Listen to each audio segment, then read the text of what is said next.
mercy. Guys, the things I have heard and read about this P. Diddy's trial is messy. Guys, it's messy. It's disgusting. It's traumatizing. See, I've been on edge since Monday. Cassie started sharing her own testimony from Tuesday. So she took to the stands on Tuesday and Wednesday. Yeah. And the things that she has shared so far.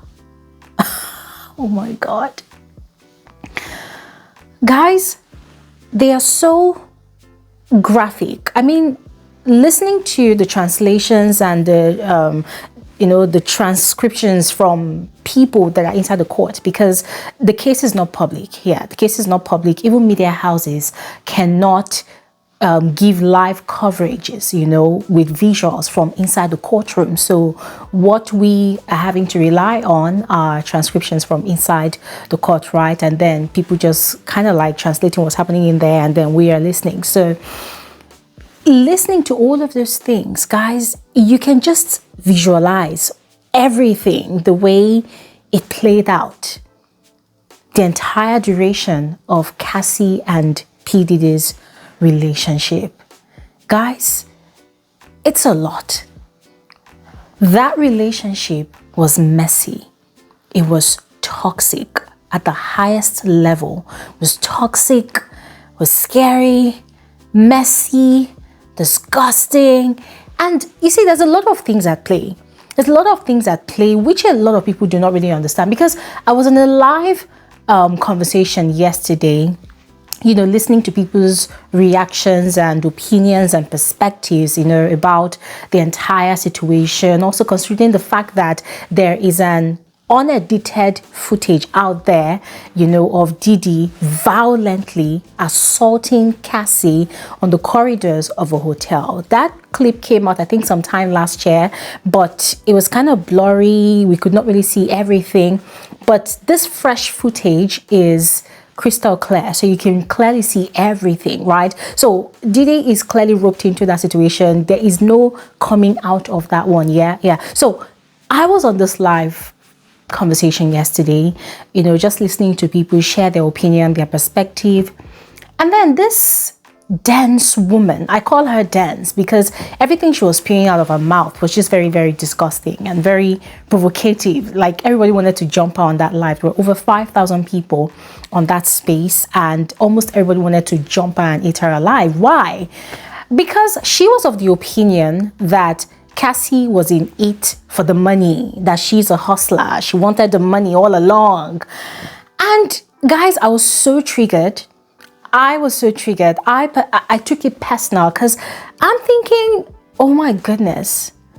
So even if we do not know the actual situation, save for the testimony that we are getting from witnesses and from Cassie herself, at least things are being said. I mean, stories are being corroborated. And when you think about that whole situation, there was just a lot of things at play, which I took the liberty of listing out in my diary. And I'm going to point out every single one of them according to the testimony that Cassie has shared in court on Tuesday and Wednesday. Yes. So I'm going to go ahead to do like a full detailed analysis of everything I could, extract from her submission. All right. And of course, I look forward to hearing from all of you, because this conversation would not be complete if we do not interact. All right. So I really want to hear from all of you. Right. But before we get into it, hi,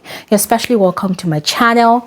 My name is Gloria Elijah. This is Frankly Speaking with Gloria Elijah, and I am the girl with the tea. Yes. If you are an OG here, you're welcome. Thank you so much for tuning in again. If you are new, you just came across this video, thank you so much for clicking, for choosing to watch. But if you are yet to subscribe, please do not hesitate to do just that.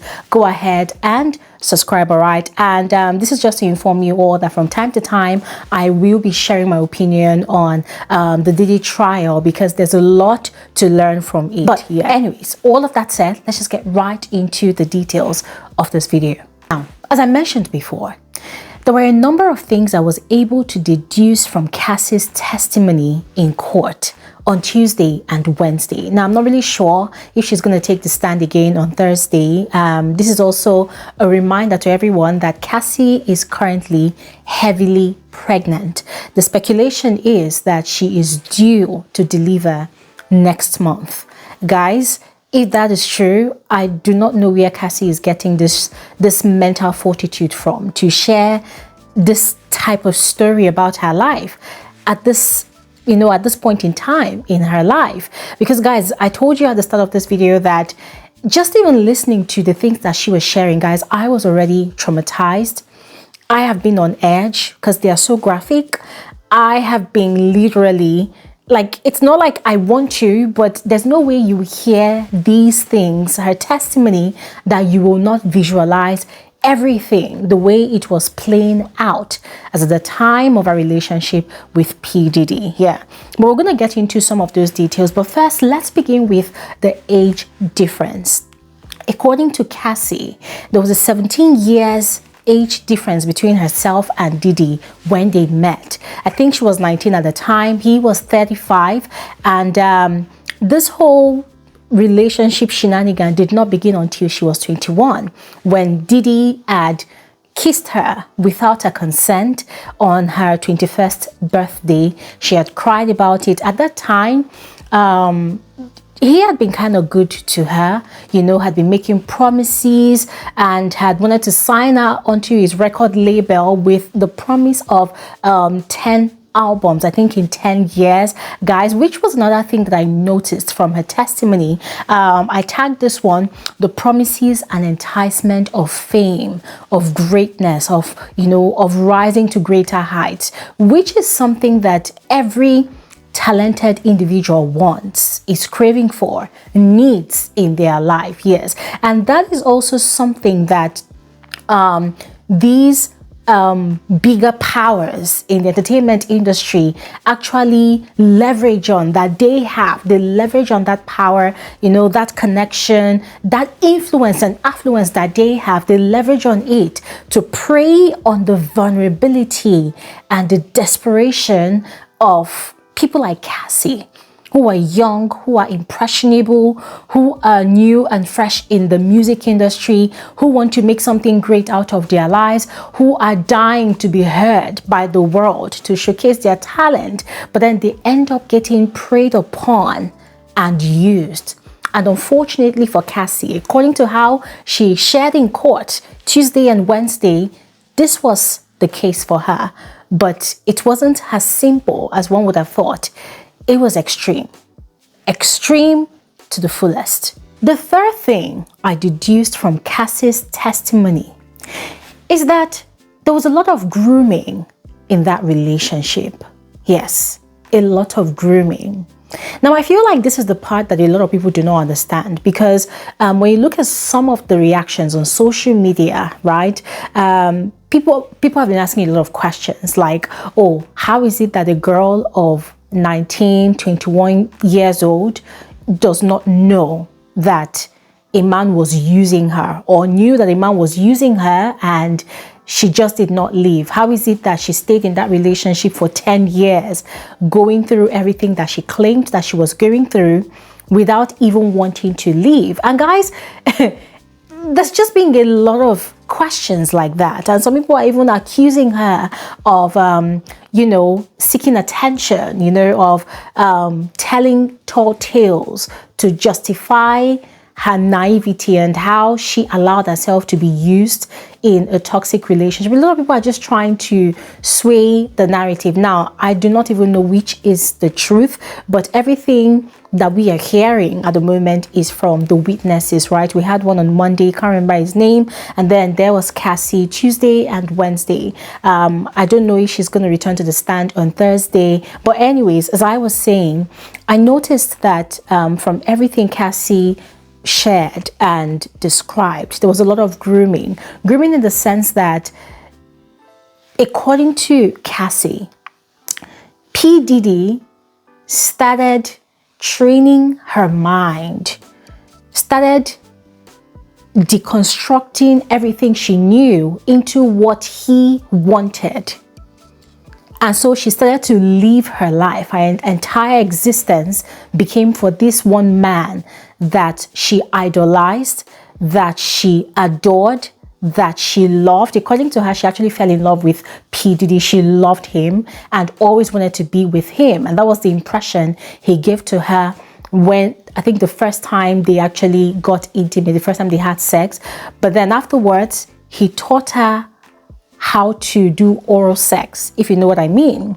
And then after that, he started trying to make her feel like she was boring, she was lame, she wasn't experimental, you know, she wasn't adventurous, right? And that was where he introduced voyeurism to her. A lot of people who actually understand what voyeurism is, but if you don't know, it's more like people watching other people having sex. So according to what Cassie shared, Diddy had told her that he had always fantasized watching her have sex with other people. So the job was left to her to go onto certain websites, right, to pay for escorts, right, sex harlots, you know, invite them to the hotel where he was staying at the time. According to him, his house was getting renovated, so they were using different hotels or a particular hotel. So she was the one that would go and do the research, get those what they call them escorts, and then invite them over to the hotel. And those escorts were pretty excited, you know, to be rolling with the big dogs in the music industry. And when we talk about this voyeurism, according to Cassie's testimony, it wasn't a case of both of them watching other people doing the deed. No, it was a case of she doing the deed with other people, sex workers, whilst Diddy watched them masturbating. There was a lot of baby oil used. There was a lot of candles. Diddy always loved the rooms really hot, right? And guys, it's a total mess. I'm trying to summarize this whole thing, but it's too graphic to even imagine. I'm trying to cleanse my mind because I feel like my mind has been greatly polluted by, you know, the gravity of the whole situation. Yes, but that was what it was. Now, Diddy graduated from voyeurism to orgies, yes. So it was no longer just him and Cassie and maybe one or two other sex workers now. It became a full-blown Diddy freak-off. Is it freak-off they called it or what? You know, the Diddy parties where a lot of powerful, popular people, celebrities, public figures will attend, you know, the Diddy party that everybody now knows about. Yes. So when we talk about grooming here, ladies and gentlemen, you are looking at a situation where a young, impressionable, talented young woman meets someone that she idolizes, and this person sells dreams to her and makes a lot of promises, entices her with, you know, all the promises in the world to help showcase her talent to the world. And then, as young as she was, falls in love with this person, as this person made her fall in love with him, of course.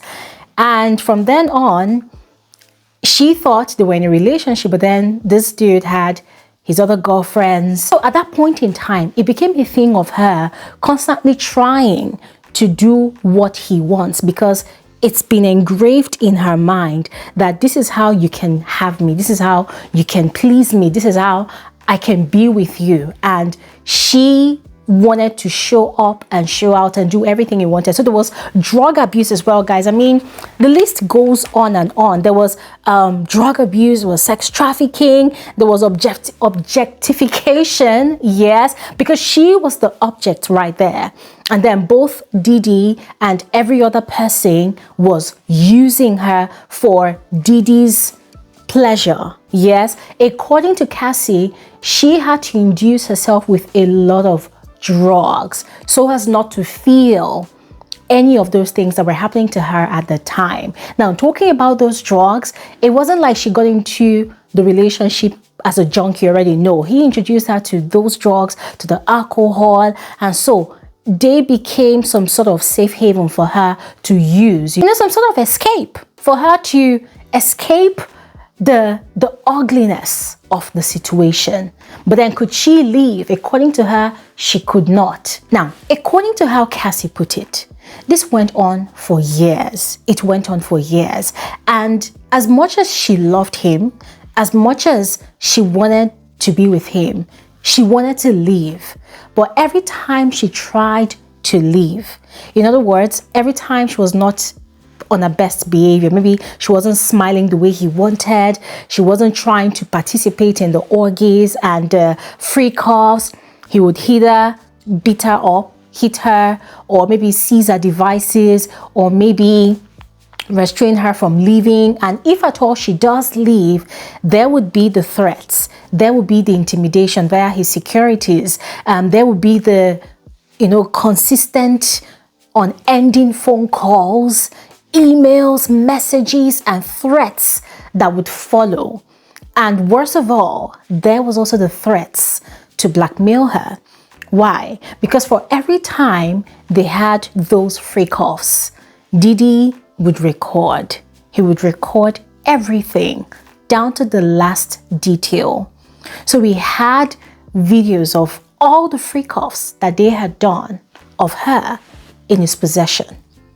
And he would show them to her and threaten her and tell her, oh, if you leave, I would publish this and the whole world would see how useless and dirty you are. And guys, even talking about the freak-offs, I don't think a lot of people actually really know or understand how disgusting those freak-offs were. There was this part of a testimony that she shared where she had described how Diddy and this other male sex worker were peeing in her mouth. They were peeing on her face, peeing in her mouth, to the point that she was choking. And the thing about Diddy, according to how she described it, is he doesn't understand no, he doesn't understand stop. Even when she's completely intoxicated or almost dying or choking or even passing out, he will continue. Even when she was on her period, the freak-offs would need to happen. So according to Cassie, the hotel rooms would be smelling of pee, would be smelling of blood. It got to the point where Diddy had to pay a particular hotel to completely redecorate the entire room because it was beyond repair. It was that bad. So it wasn't like she did not want to leave. I mean, nobody would want to be in such a situation. But it looked like she had a freedom to the world because they would attend red carpet events together, movie premieres, award shows. They would attend all these public events together. But behind closed doors, things were happening that she could not tell the world because of the threats and the blackmails. So guys, a lot of people, as I said before, they have their own, they have their own reservations about Cassie's testimony, but I am not here to tell you that, oh, she is telling the absolute truth, because guys, the court will determine that in due time. I don't know, but these are just the things that I actually deduced from her testimony that I feel like a lot of people are not really understanding. Yes. And talking about the questions people have and accusations, there's a question of, oh, why did she stay for 10 years? I have just explained that. There was threats, intimidation, there was domestic violence, there was abuse of all sorts and kinds in different variations and manners. It was difficult for her to leave or to escape. Now, there was a part of her testimony though that she had actually mentioned that there was a particular point in time when Diddy had moved to another state in America and she wanted to be close to him because she was kind of jealous of his numerous girlfriends. So she wanted to be close to him. So she had moved to that state and had lived like 2 houses down to his. He had said he wanted to move so he would be closer to his kids, to his family. And so she had moved to that other state. So guys, it posed the question, to a lot of people, like, okay, you portray your story to be like you were captive and you were a victim, but then your captor literally moved away from you and you went after him, what could have been the motivation? Some people said it was money. Some people said, oh, she was being possessive. But guys, I am thinking from the other angle of, oh, what if she wanted to be nearer to him so as to be able to control whatever he decided to do with all of those footages, all of those videos that he claimed to have of her? Not even claimed, because he actually did have those videos of her. What if that was the case? I mean, ladies and gentlemen, what are your thoughts about that? Let me know in the comment section below. So people are asking, why did she love her abuser? Ladies and gentlemen, have you ever heard of something called Stockholm Syndrome? A situation where the captive falls in love with their captor. It happens. It happens when a lot of brainwashing has been involved and also grooming has been involved. It happens. And then there's the other question of, oh, was Cassie really kidnapped? There's also the question of, why did she move to another state with him? Guys, I just gave another perspective to that. I would love to hear your reactions to that as well. And then there was a question of, why was she jealous of his other girlfriends? Guys, same thing I have said on this video, Stockholm Syndrome. It's real. It happens to people. It is real. Yes. There is also another angle to this case. Yes. According to analysis from different media houses, they believe that Diddy's lawyers are going to be banking on these 3 or 4, aspects of Cassie's testimony to invalidate her story. And it's going to be that, oh, it was a mutually beneficial relationship, that it's a case of Cassie being obsessed or in love with Diddy and was jealous about his numerous relationships. And there's also the case of infidelity and the pursuit of money on Cassie's part. And that is why she is revenging. So guys, I don't know what you think about that. For me, I mean, that's quite expected. I mean, what are these lawyers getting paid for? They would definitely look for loopholes in Cassie's testimony, to pin her down and to invalidate her testimony. And guys, I don't know how that's gonna go, but we're still keeping our eyes on the story. I will bring you guys more details and more analysis. But in the meantime, I would love to hear from all of you as I stop talking here right now. So please go ahead and share your thoughts. The comment section below. I will see you guys on another episode of Frankly Speaking with Gloria Elijah. Thanks for watching and have an amazing time out. Bye.